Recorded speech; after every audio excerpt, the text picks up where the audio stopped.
Hello दोस्तों, welcome back to tips.com। मैं हूं आपका अपना अकाउंटिंग दोस्त सरबजीत सिंह। आज हम करेंगे डेजोल्यूशन पार्टनरशिप फर्म के चैप्टर को कंटिन्यू, जिसका हम नेक्स्ट टॉपिक करने वाले हैं ट्रीटमेंट ऑफ रियलाइजेशन एक्सपेंसेस, जिसमें हम रियलाइजेशन एक्सपेंसेस की तीन सिचुएशन डिस्कस करेंगे। क्या क्या सिचुएशन क्रिएट होती हैं और उसको वन बाय वन समझेंगे और उनका accounting treatment means journal entry भी रिकॉर्ड करके देखेंगे। ओके,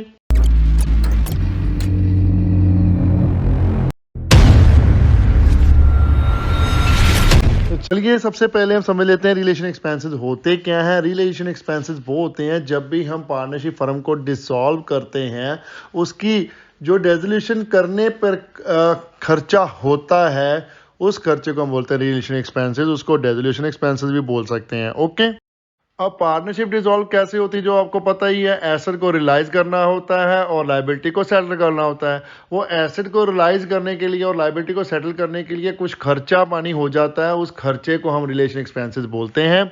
ओके, अब ये एक्सपेंसेस ऐसे भी हो सकते हैं कि हम किसी पार्टनर को एज ए रेम्यूनरेशन देते हैं कि वो सारा जो भी डिसोल्यूशन का काम है, डिसोल्यूशन का, वो सारा कैरी आउट करे उसके लिए, और या फिर हम एक्सपेंस इंकर करते हैं, किसी और को पैसा देके जो सारा काम करवाते हैं। ओके, सो खर्चा है, चाहे जो भी हो, रेम्यूनरेशन हो चाहे कुछ भी हो, खर्चा तो खर्चा ही होता है।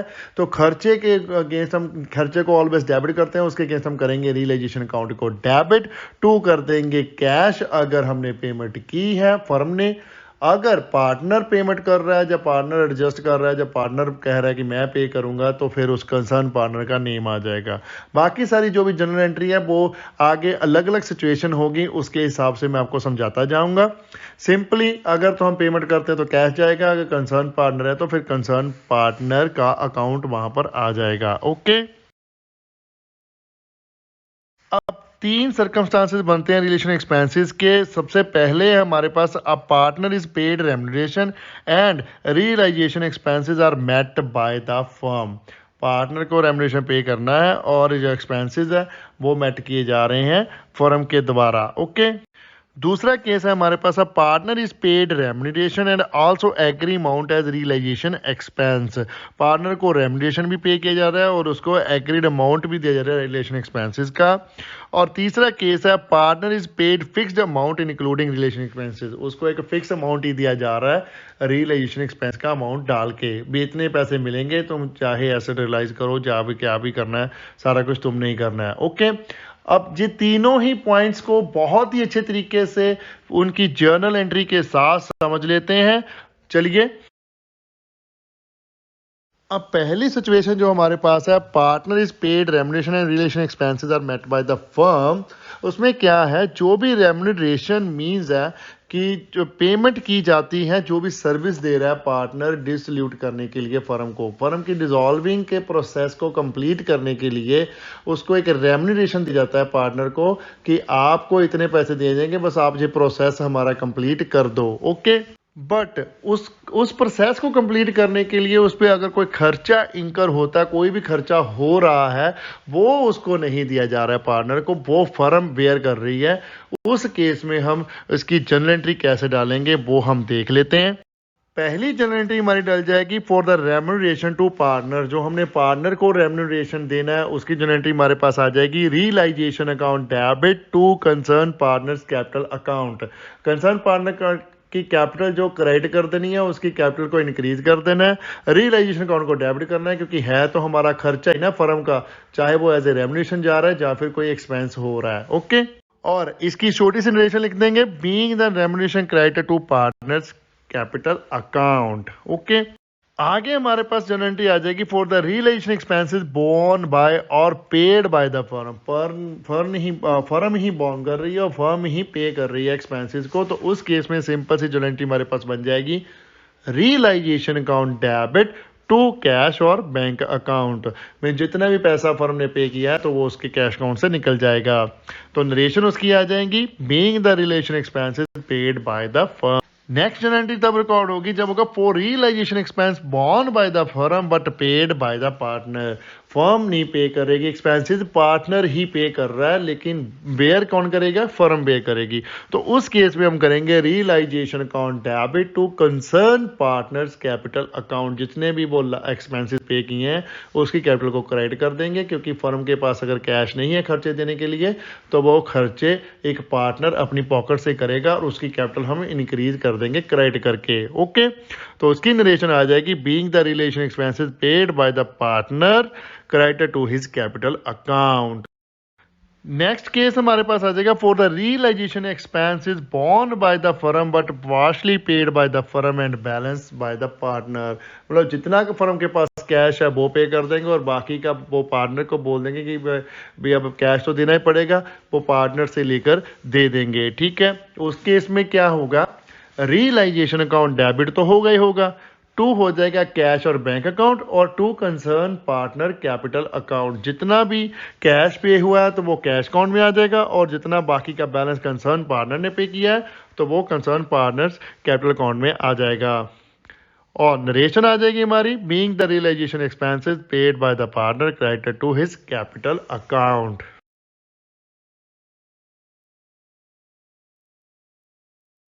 नेक्स्ट सिचुएशन है हमारे पास, a partner is paid remuneration और also agreed amount as realisation expenses.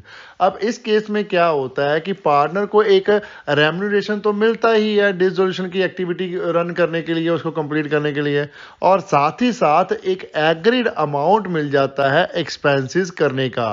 भी इतना अमाउंट आपको मिलेगा, चाहे आप उससे एक्सपेंसेस कम करो चाहे ज़्यादा करो, लेकिन आपको वो खर्चा बेयर करना पड़ेगा। इस अमाउंट को ही आप फर्म बेयर करेगी ओनली। ओके, सो इस केस में फर्म लायबल होती है रेम्युनरेशन देने के, एज वेल एज उसको एक एग्रीड अमाउंट भी दे जाता है रिलेशन एक्सपेंसेस का।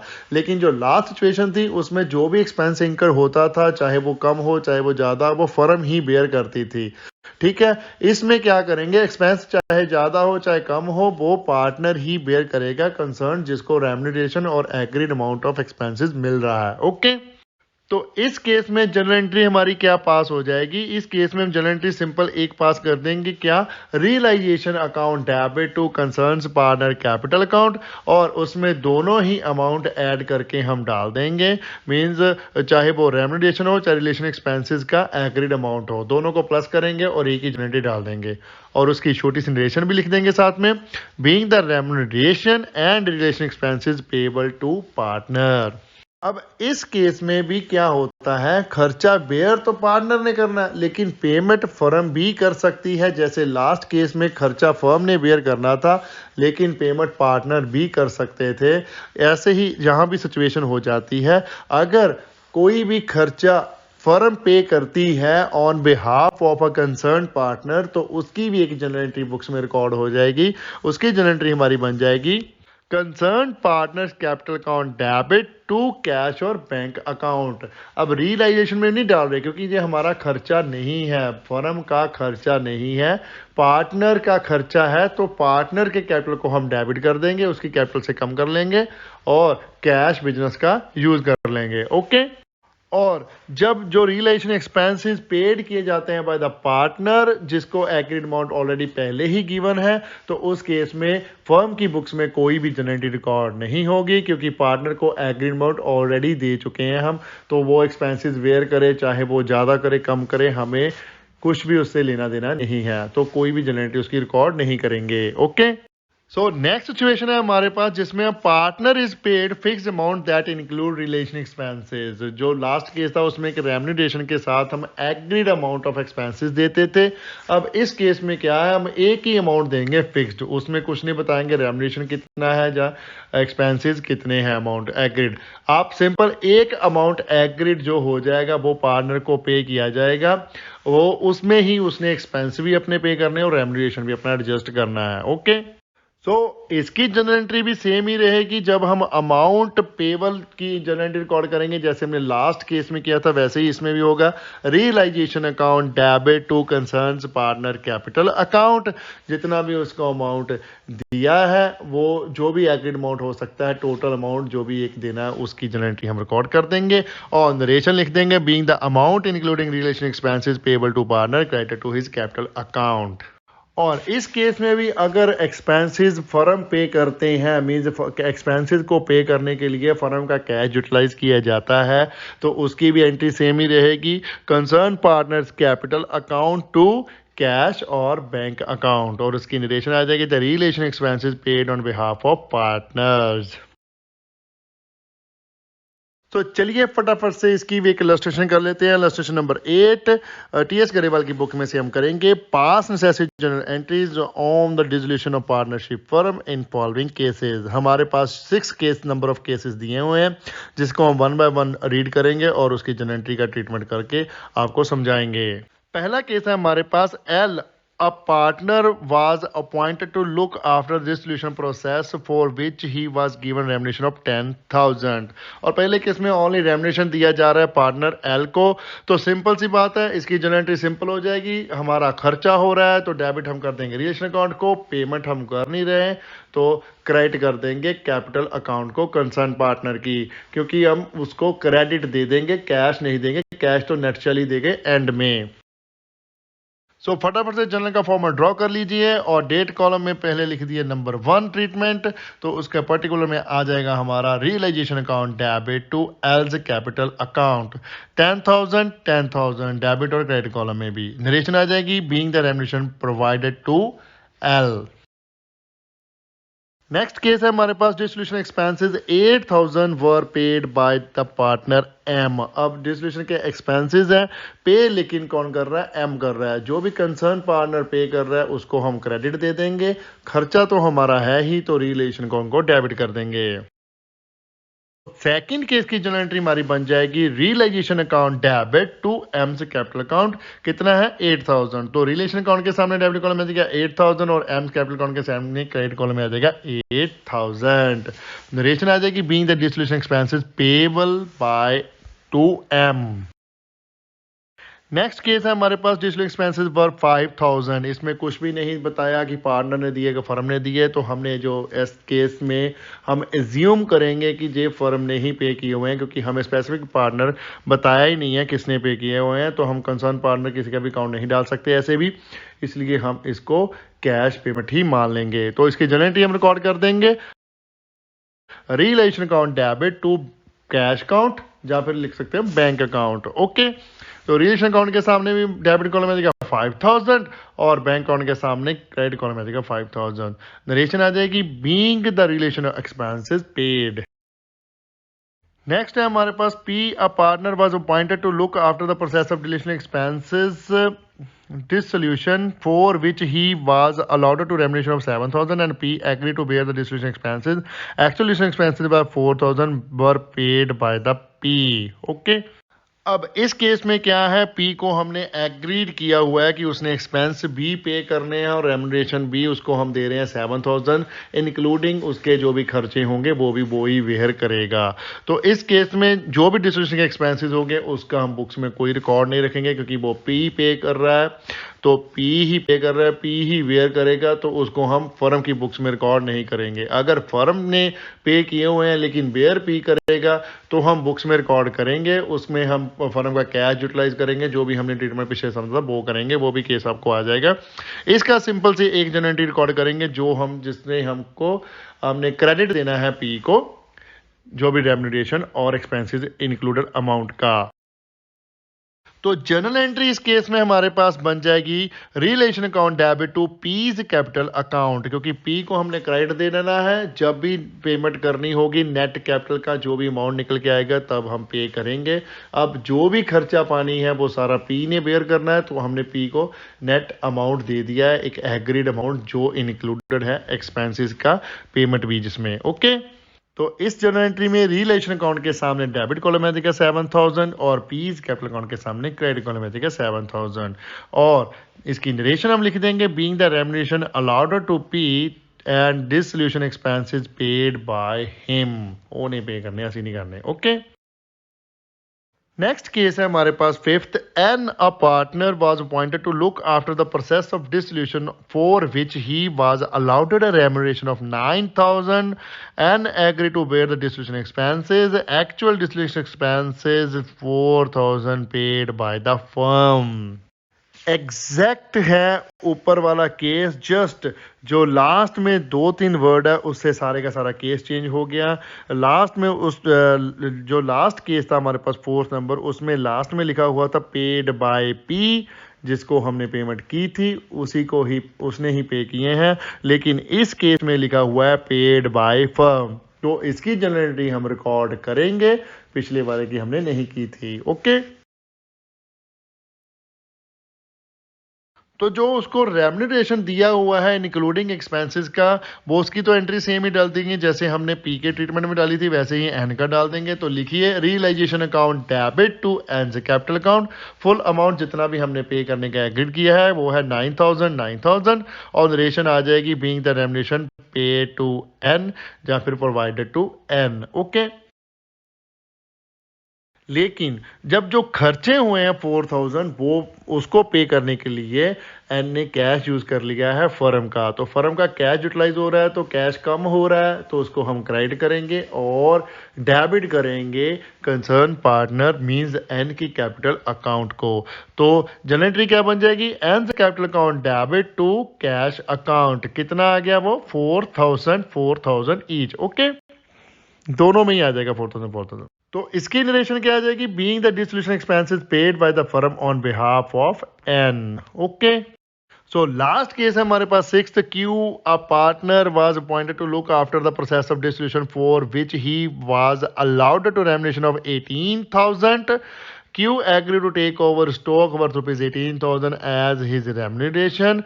The stock had already been transferred to realization account. अब जैसे हमने प्रीवियस लेक्चर में पढ़ा था कि जब हम कोई भी एसेट यूटिलाइज करते हैं हमारी पेमेंट करने के लिए किसी एक्सपेंस और लायबिलिटी के अगेंस्ट, तो उसकी हम जनरल एंट्री रिकॉर्ड नहीं करते। अगर कर भी लेते हैं तो कोई इम्पैक्ट नहीं आता, वो ज़ीरो इम्पैक्ट ही आएगा, उतना ही डेबिट हो जाना है, उतना ही क्रेडिट हो जाना है।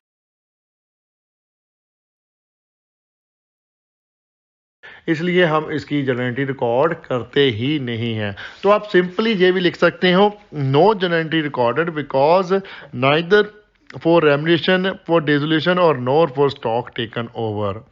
बिकॉज जितने अमाउंट का स्टॉक उसने टेक ओवर किया है उतना ही उसको रेम्यूनरेशन मिलना था, तो जा तो फिर वो रेम्यूनरेशन ले लेता या फिर स्टॉक ले लिया, सेम ही चीज़ है। अब एक हाथ में ले एक हाथ में दे वाला काम है, वो करने का हमें कोई फायदा नहीं है। ओके,